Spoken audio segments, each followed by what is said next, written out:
Halo, assalamualaikum warahmatullahi taala wabarakatuh. Oke teman-teman semua, kembali lagi dengan channel Antun Informasi yang selalu memberikan video tutorial seputar jaringan WiFi. Di video kali ini saya akan coba mereview dan unboxing salah satu produk dari Tutulink, yaitu CP300 Outdoor ya. Kebetulan kemarin di video ini saya telah unboxing dan mereview salah satu produk Tutulink juga, yaitu dengan seri CP350 Outdoor ya. Tapi sekarang ini saya akan review, langsung unboxing produk yang banyak orang sudah pakai ya. Kebetulan saya baru coba, yaitu dengan seri CP300 Outdoor Wireless ya.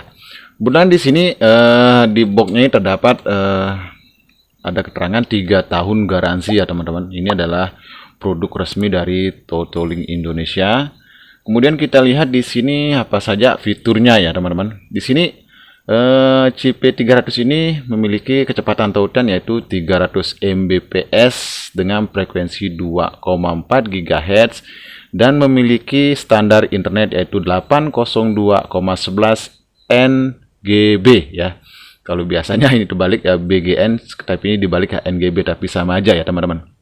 Dan CP300 ini sudah dibekali 2 kali 11 dBi antena internal.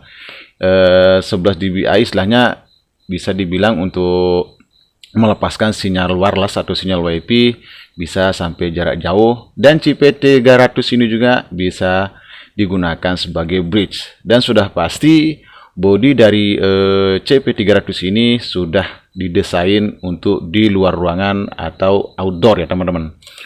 Oke, di sini juga masih kita lihat fitur-fiturnya di sini sudah komplit dengan standar internet yaitu 802,11n, 802,11g, dan yang standar yaitu koneksi B yaitu standar di 2,4 GHz ya teman-teman. Kemudian di sini CP300 ini sudah support yang jenis koneksi internet yaitu bisa kita operasikan secara DHCP maupun secara static IP dan juga PPPoE atau dual access. Kemudian di dalam CP300 ini kita bisa memasang akun VPN yaitu PPTP dual access dan juga akun L2TP dual access ya, broadband ya teman-teman. Di sini kita bisa memasang akun L2TP yaitu supaya bisa membuat internet unlimited ya teman-teman semua. Dan di CP300 ini sudah support dengan yang namanya QoS ya, atau dengan kata lain yang bisa kita sebut sehari-hari adalah bandwidth control ya teman-teman. Nah, di sini juga bisa kita lihat keterangan yang lain. Radio frekuensi power up to 500 mW. Artinya di sini dengan 500 mW itu bisa menembus keadaan maupun lokasi yang banyak pepohonan ataupun bangunan teman-teman. Dan memiliki dua antena yaitu 11 dBi internal antena ya teman-teman. Dan memiliki 4 LED signal string indikator, memiliki indikator yang di dalam di body CP300 ini ya teman-teman. Oke, untuk IP di sini masih sama IP-nya dengan modem ZTE ya teman-teman, yaitu 192.168.1.1. Sedangkan untuk username masih admin, kemudian password defaultnya masih admin juga. Jadi jika kita ingin membuat jaringan secara static IP, maka kita harus merubah IP default dari CP300 ini. Oke, kita langsung saja buka CP300 ini. Kita lihat dulu ya. Oh ya, ini ada satu buah kotak dari busa ya. Ini dia barangnya, sudah kosong. Coba di sini saya akan lihat. Di sini kita sudah dilengkapi dengan kabel internet 1 meter yaitu biasa Cat 5e, kemudian 2 buah kabel T untuk mounting di tiang. Kemudian di sini ada adaptor dengan kapasitas berapa adaptornya ya. Coba saya cek dulu.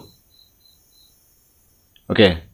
Ini adaptornya, ini outputnya 12 volt dan besar adaptornya adalah 2 ampere ya. Oke, lumayan besar, tapi voltnya ini cuma 12 volt. Otomatis kita tidak bisa setting CP300 ini menjadi PoE atau power over internet ya, teman-teman. Oke, selanjutnya di sini yang ada kartu garansi dan juga user guide atau buku panduan manual secara bahasa Indonesia dan juga berbahasa Inggris. Kemudian di sini apa ini? Oh ya, ini adalah PoE teman-teman ya. Ini adalah PoE dari CP300 ini. Ini adalah port LAN. Ini port LAN menuju ke MikroTik atau port LAN modem atau port LAN yang memasukkan internet ya teman-teman. Kemudian di sini kita lihat ini adalah PoE. Ini yang PoE ini kita pasangkan kabelan di sini, kemudian masuk ke dalam Tutoling CP300 outdoor ini. Ini coba saya cari apakah ini memiliki tombol reset atau enggak ya. Coba kita lihat. Ini enggak ada tombol reset di sini ya. Berarti ini kemungkinan besar kita tidak bisa mereset CP300 ini dari bawah ya. Jadi terpaksa harus turunkan tiang ya teman-teman. Baik, langsung saja kita lihat, kita buka isi plastik. Ini kita lihat agak lumayan rapi juga ya. Oke, ini bentuk barangnya minimalis banget ya. Ini hampir sama besarnya dengan tenda, tapi ini lebih tipis ya dari tenda ya. Kalau tenda agak besar dikit ya. Ini lebih tipis sedikit, kemudian beratnya juga hampir sama. Ini untuk body ini memang bisa diandalkan, tapi kalau saya lihat body CP300 dengan tenda ini lebih kuat, lebih kokoh kayaknya tenda O3 ya. Body yang khusus melindungi komponen yang ada di dalam body ini ya teman-teman. Ini lebih kokoh dari tenda ya, lebih kokoh tenda maksud saya. Ini. Oke, coba kita buka. Ini rata-rata Tutoling ini tutupnya dari belakang ya. Kok bisa seperti ini ya? Ini pintunya nggak suka juga ya. Nah, ini pintunya dari belakang. Terus untuk kabelan arah konektor RJ-nya ini selalu menghadap ke dalam ya, teman-teman. Coba kalian bayangkan ya, kalau kita ikat atau kalau kita ikat di tiang, otomatis misalnya kalau kita mau ganti kabelan, otomatis kita akan kesulitan membuka tutup belakang ini ya kalau kita mau cabut kabelannya. Apalagi kalau kita mau cabut kabelan itu agak susah ya, apalagi kalau jari kita besar itu nggak bisa masuk di sini. Kalau kita nggak hati-hati, otomatis pin yang ada di dalam port LAN ini akan rusak ya. Oke, kita lihat di sini ada satu buah port LAN, kemudian ini satu buah tombol reset ya teman-teman. Ini tombol reset. Nah, masih juga di sini di keterangan di belakang CP300 IP dan username dan juga password defaultnya. Kemudian kita lihat di lampu indikator. Nih, lampu indikator. Sebentar. Ini ada lampu indikator power, lampu indikator LAN, WLAN, RSS3, RRS2, 1 dan 0 ya teman-teman. Oke, coba sekarang kita lihat apa saja mode yang terdapat di dalam Tutoling CP300 ini. Oke, yang seperti sudah ada keterangan di kotak di sini, username masih admin ya teman-teman. Coba kita lihat admin, kemudian password juga admin. Coba kita login. Oke, ini sudah masuk di menu dashboard Tutoling CP300 ya teman-teman. Sekarang coba saya akan lihat di operation mode. Operasi mode. Di sini terdapat 4 mode yang bisa kita gunakan ya. Satu, access point untuk menyebar sinyal WiFi ya. Yang pertama di sini mode repeater atau extender ya. Mode extender ini bisa kita gunakan untuk menyebar sinyal voucheran atau menyebar sinyal WiFi dari ISP atau sumber internet ya teman-teman, dengan cara merelay kemudian menyebarkannya kembali. Kemudian di sini yang nomor 2 adalah mode AP. Mode AP di sini access point berfungsi sebagai penyebar sinyal WiFi hotspot bocoran maupun penyebar sinyal WiFi PPPoE.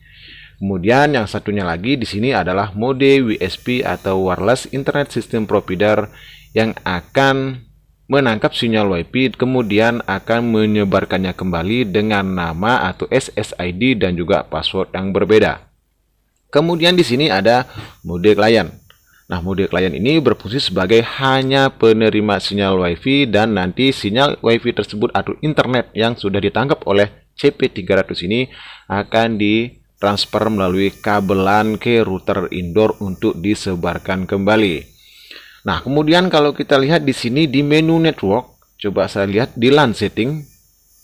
Nah, di sini di LAN setting kita bisa merubah IP-nya di sini ya teman-teman. Yang itu IP defaultnya 1.1 bisa kita rubah ke IP yang lain ya teman-teman. Nah, di sini terdapat juga DNS, kemudian DHCP, kemudian DHCP client ring yaitu jumlah IP atau jumlah perangkat yang bisa kita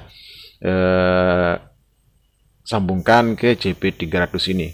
Kemudian coba kita lihat di menu wireless di basic setting.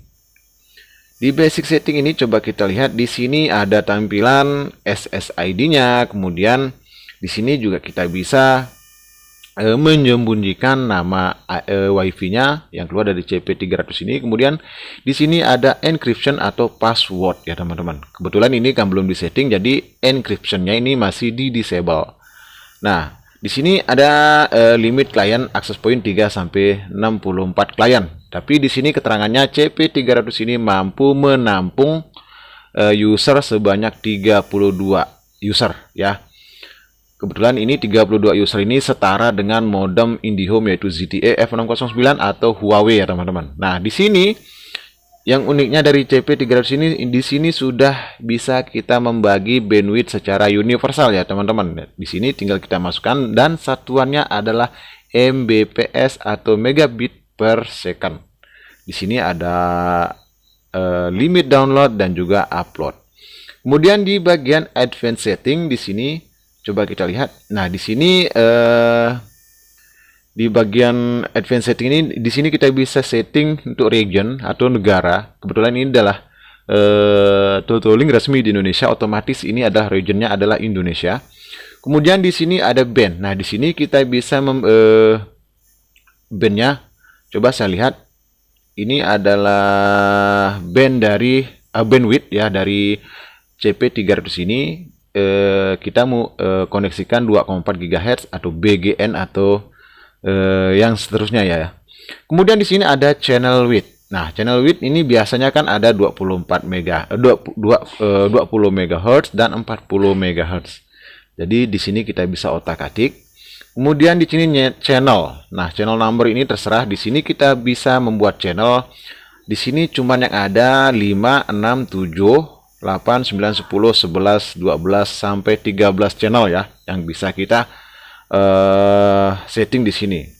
Nah, kemudian di sini broadcast SSID. Nah, di sini apakah kita ingin menghidden atau menyembunyikan SSID dari tape CP300 ini atau enggak ya? Di sini kan broadcast SSID sudah di-enable otomatis. Nama WiFi dari CP300 ini sudah bisa ditangkap oleh HP ya teman-teman. Kemudian di sini ada access control. Nah, di sini access control di sini kita bisa memasukkan MAC address dari perangkat mana saja yang bisa tersambung ke router CP300 ini ya, atau Totolink CP300 ini. Istilahnya di sini bisa saya bilang itu whitelist. Kemudian di sini ada menu tambahan sistem ya. Di sini biasa tempat upgrade firmware, kemudian reload setting, ada time zone untuk mengganti waktu setempat ya, berdasarkan tapi lebih pilih waktu internet ya, otomatis. Nah, kemudian di sini ada upgrade firmware. Di sini untuk firmware-nya ini masih saya pakai CP300 V2.0.4 B20.11.102.1537. Kemudian di sini ada password setting. Nah, di password setting ini kita bisa merubah username dan juga password untuk login ke dalam JP300 ini. Kemudian yang terakhir di sini adalah reboot schedule. Nah, di sini kita bisa mengaktifkan fitur reboot schedule ini untuk secara otomatis JP300 ini bisa merestart kapan saja yang kita mau ya teman-teman. Di sini sebagai contoh, di sini everyday atau dari hari Senin, Selasa, Rabu, Minggu dan seterusnya ya. Di sini juga kita bisa mengatur jam kapan mulai melakukan rebooting dan kapan akan on kembali. Oke, sampai di sini saja video unboxing dan review saya kali ini. Semoga bermanfaat buat teman-teman semua. Sampai jumpa dan jangan lupa sekali lagi subscribe dan juga share jika video dari channel Anton ini bermanfaat buat teman-teman semua. Oke, sampai jumpa dan assalamualaikum warahmatullahi wabarakatuh.